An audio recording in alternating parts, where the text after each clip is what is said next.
Jeonbuk Hyundai pun tampaknya sudah mulai bermain mata dengan klub yang dibela Asnawi saat ini untuk merealisasikan kepindahan sang pemain. Klub raksasa Korea Selatan gerak cepat rekrut Asnawi yang kini kian matang.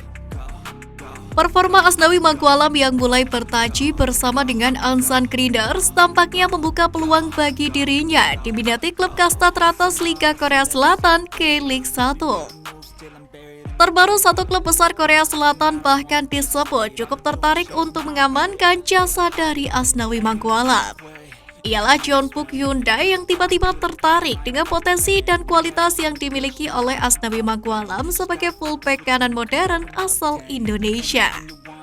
Kabar ketertarikan Jeonbuk Hyundai terhadap Asnawi disebabkan keluarnya bek andalan tim tersebut secara mendadak, di mana Leong yang selama ini menjadi fullback kanan andalan secara resmi memutuskan hengkang dari Jeonbuk Hyundai.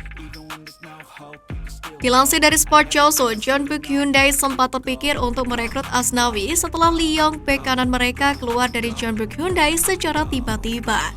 Hengkangnya Leong secara tiba-tiba tidak langsung menyisakan satu slot sisa di posisi fullback sebelah kanan dalam skuad Jeonbuk Hyundai. Slot sisa itulah yang ingin ditambal oleh Jeonbuk Hyundai dan salah satu langkah yang ingin ditempuh dengan mendatangkan Asnawi Mangkualam. Jeonbuk Hyundai pun tampaknya sudah mulai bermain mata dengan klub yang dibela Asnawi saat ini untuk merealisasikan kepindahan sang pemain, di mana ketertarikan Jeonbuk Hyundai tampaknya berada pada momen yang tepat karena Asnawi juga semakin matang dan dewasa permainannya di Korea Selatan, di mana Asnawi tercatat sudah berhasil mencicipi starter dalam 4 laga terakhir secara beruntun dan mampu mencetak gol di debut pada laga pamungkasnya. Momen Asnawi mencetak gol debut tergolong cukup indah, di mana saat ia melepaskan tembakan tidak terduga ke gawang Gimpo FC di kasta kedua Liga Korea Selatan. Layak dinantikan bagaimana perkembangan dari ketertarikan Jeonbuk Hyundai untuk merekrut Asnawi dari Ansan Grinders. Media Vietnam panik, Jepang, Korea Selatan, dan Cina dukung timnas Indonesia gabung EAFF. Media Vietnam Soha.vn panik ketika mendengar kabar Jepang, Korea Selatan, dan Cina mendukung timnas Indonesia pindah ke Federasi Sepak Bola Asia Timur atau EAFF.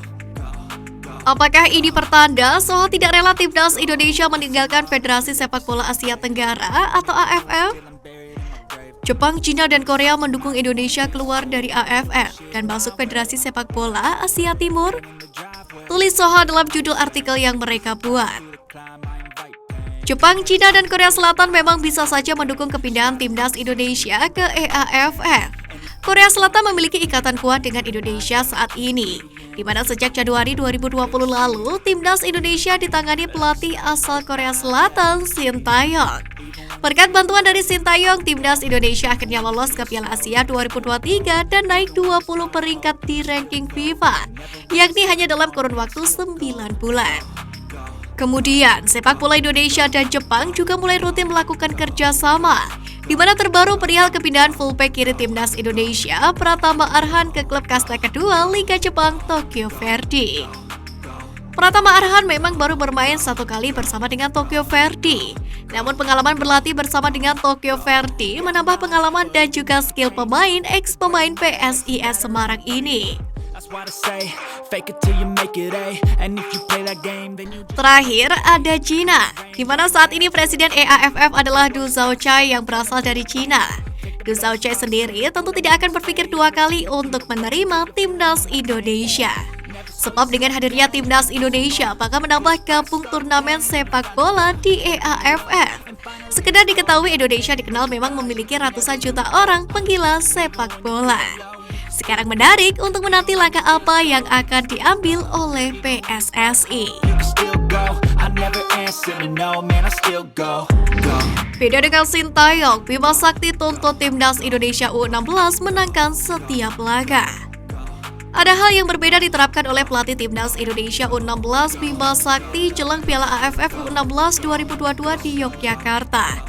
Legenda timnas Indonesia itu justru ingin menuntut para pemain muda untuk meraih kemenangan di setiap pertandingan. Hal itu tentu berbeda dengan Sintayong yang kalah menukangi skuad Garuda Muda U19 di Piala AFF U19 beberapa pekan lalu. Pasalnya, bagi pelatih asal Korea Selatan itu, emosi para pemain muda masih belum stabil. Itulah yang menjadi alasan mengapa penampilan para punggawa muda tersebut kerap kali berubah. Sintayong juga sempat mengaku tidak terlalu membebankan target tinggi kepada pemain timnas Indonesia U19 di Piala AFF kelompok umur itu. Pola asuh tersebut ternyata berbeda dengan yang diterapkan oleh Bima, di mana pria yang berusia 46 tahun itu menuntut kepada para pemain timnas Indonesia U16 untuk memetik kemenangan di setiap laganya. Timnas Indonesia U16 sendiri juga sudah menjalani 2 laga uji coba di mana hasilnya 1 kemenangan dan 1 kekalahan.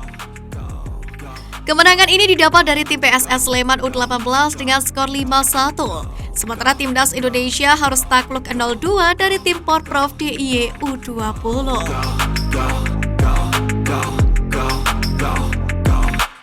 You got a mind, but even that could change. You could flip the gray matter like some batter in your brain. That's why I say, fake it till you make it A. And if you play that game, then you just